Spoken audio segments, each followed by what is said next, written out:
Entrevista da semana. Ok, vamos destacar a entrevista da semana aqui no TJSC Rádio. Vamos trazer hoje o Dr. Eduardo Lamy. Ele é advogado e especialista em compliance. Vamos saber o que é isso? Bom, vamos começar pelo conceito. O que é o compliance? Compliance é a junção de duas ideias. A ideia de respeitar as normas e a ideia de fazer com que essas normas sejam respeitadas. Então, o verbo to comply do inglês significa fazer, respeitar. Não é só a nossa lógica jurídica de dever ser, mas é também uma lógica de ser, é uma lógica de intervenção. Então, como é que eu faço para que efetivamente as normas sejam respeitadas? O compliance é o conjunto de técnicas mais eficientes que já se encontrou até hoje para fazer com que as normas sejam respeitadas. Bom, ele é um disciplinador de coisas. Exatamente. O compliance faz com que a gente consiga atingir eficiência em relação ao respeito de normas. E para isso ele precisa disciplinar através de fiscalização, através de investigação, através de métodos de comunicação, canais de comunicação. Então o compliance é um conjunto de técnicas que tem essa finalidade de fazer com que ao final as normas sejam respeitadas, sejam elas normas legais ou normas internas. O compliance, o trabalho de compliance, ele questiona as normas? O trabalho de compliance não serve para analisar crítica à norma em si, mas quando se trata de uma norma interna que o compliance percebe ter alguma dificuldade para cumprimento, o que se questiona é por que essa norma existe? Essa norma faz sentido? Se mesmo depois de todo um programa de compliance no âmbito interno, um estatuto, por exemplo, de uma instituição ainda que privada, não necessariamente pública, que tem uma norma específica cujo cumprimento tem sido difícil. Se mesmo com compliance a gente tem tido dificuldade para cumprir, será que faz sentido essa norma de uma forma ou de outra ser questionada? Então sim, às vezes o compliance auxilia a gente a melhorar a própria norma, isso pode acontecer. Eu falo em relação a mudar a norma, né? A especificamente transformá-la em coisa melhor. O compliance também atua sobre essa questão, ou seja, aperfeiçoar a norma e não só apenas seguir a norma? Em princípio não é essa a finalidade dos programas de compliance, porque o objetivo deles é fazer com que essa norma seja cumprida partindo da premissa de que aquilo que consta na norma é o que é correto, o que é certo, o que é ético, e são os valores que a gente tem que seguir. Muitas vezes a lógica da norma, a lei é o que ela diz que ela não é uma lógica que vai fazer parte do setor de compliance. Mas, quando mesmo com as técnicas mais eficientes, determinadas normas internas não conseguem ser cumpridas, imagina que eu tenho um procedimento muito complexo de controle de qualidade dentro de uma empresa. E o setor de compliance não consegue fazer com que ela seja cumprida à risca sempre. Bom, isso provavelmente significa que se eu tenho um setor de compliance muito atento, é porque essa norma é um pouco além do que ela é necessária. Então, por vezes, o compliance ajuda a refletir se a norma é uma norma que vale a pena, se essa norma não deve ser modificada ou não.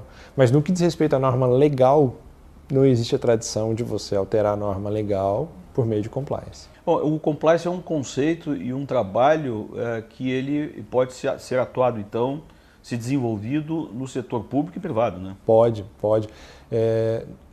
Ele nasce no setor privado, especialmente nos Estados Unidos da América, no início dos anos 80. Mas rapidamente ele passa para o setor público porque ele passa a trabalhar muito com questão de regulação e trabalhar muito no setor financeiro.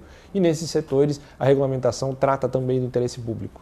Então ele rapidamente vem para o setor também público, sendo que no Brasil nós temos o Ministério da Transparência, que possui uma série de normas que estabelece normas de compliance para o setor público também, né?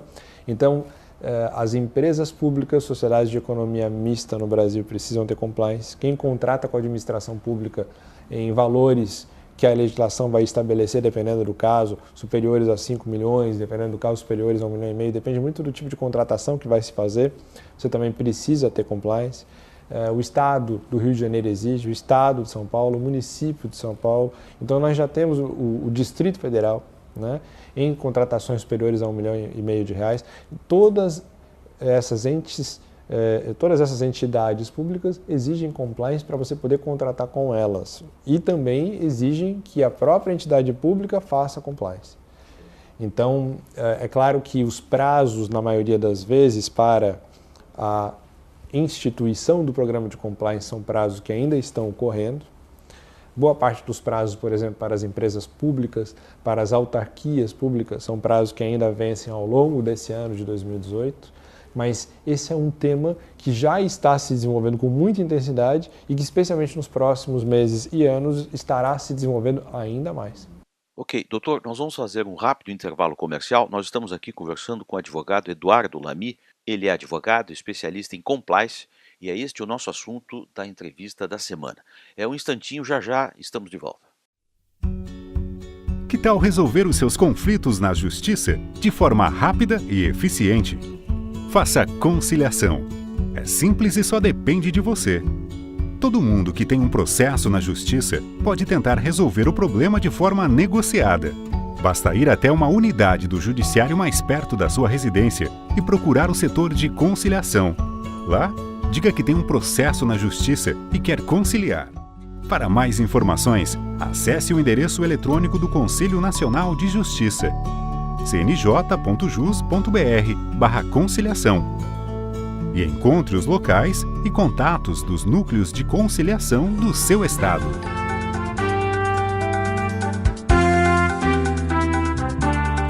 Ok, já estamos de volta. Este é o nosso espaço para a entrevista da semana. Nós estamos aqui ouvindo o Dr. Eduardo Lamy. Ele é advogado, especialista em compliance, e é este o nosso assunto de hoje. Este conceito do compliance, ele em si, já chegou na academia, nos operadores do direito? Já se ensina isso? Sim. Por exemplo, eu leciono compliance, uma disciplina de processos e conformidade no curso de pós-graduação em Direito da Universidade Federal de Santa Catarina, no mestrado, sendo que outros professores, por exemplo, no INSPER, em São Paulo, também possuem disciplinas específicas em cursos de graduação e pós-graduação ligadas à integridade e ligadas à compliance. E no mundo afora nós temos várias instituições dedicadas à pesquisa no âmbito do compliance. Eu diria que a principal referência da pesquisa no âmbito do compliance hoje, em âmbito internacional, é a Transparência Internacional, né? International Transparency, cuja sede fica em Berlim. Eu estive em Berlim 2 anos atrás fazendo pesquisa, por exemplo, lá, e a quantidade de dados que eles têm é um negócio impressionante. Então, sim, eu diria que esse é um dos pontos, inclusive, em que a academia mais se aproxima do dia a dia prático, né? Porque esses dados são muito importantes para você entender o que é que está acontecendo. Para você ter uma ideia, hoje, no âmbito do compliance, utiliza-se muito a inteligência artificial para conseguir informações. Então, é muito comum você inserir problemas, inserir mentalidades, não apenas de desvios, mas criminosas mesmo, junto aos computadores e aos softwares de inteligência artificial, para antecipar, numa determinada situação, que tipo de coisa errada uma pessoa que tivesse uma intenção de má fé poderia fazer, que tipo de atitude ele poderia fazer, como é que ele poderia se aproveitar numa determinada oportunidade para levar alguma vantagem, né? Porque no fundo é essa criatividade que a gente tenta simular, que você tenta imaginar, que você tenta prever. O compliance é um conceito, uma atividade que nasceu lá nos anos 80, né? O senhor diria que cada vez mais o compliance hoje ele seria um elemento indispensável na gestão das coisas?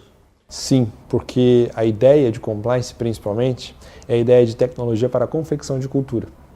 Então, na prática, fazer compliance é ensinar. Na prática, ser alguém que trabalha com compliance é ensinar. E ensinar valores. Ensinar valores a partir daquilo que você precisa fazer para respeitar as normas. Ensinar valores. E o que mais nós precisamos fazer é valorizar. Se a gente não consegue, por vezes, valorizar a educação como nós deveríamos, que consigamos valorizar a busca por respeito às normas. Que a gente consiga fazer com que as normas de controle tragam de uma forma ou de outra a cultura. Então, sim, o compliance não é algo que a gente possa entender como modismo. Compliance é algo que é uma tecnologia que veio para ficar, porque ela está ligada com a necessidade, sob pena de sobrevivência mesmo, uma questão de busca por sobrevivência da nossa sociedade. das nossas instituições. E é por isso que esse desenvolvimento cultural vai acontecer. Isso é um grande embate, indiscutivelmente, mas ele já está ocorrendo, esse embate já existe. Muito obrigado pela entrevista, viu? Eu que agradeço, Marcelo. Muito bem, esta foi a nossa entrevista da semana. Ouvimos hoje o advogado Eduardo Lamy, ele é especialista em compliance. Este foi o nosso assunto da entrevista desta semana. Voltamos numa próxima, até lá.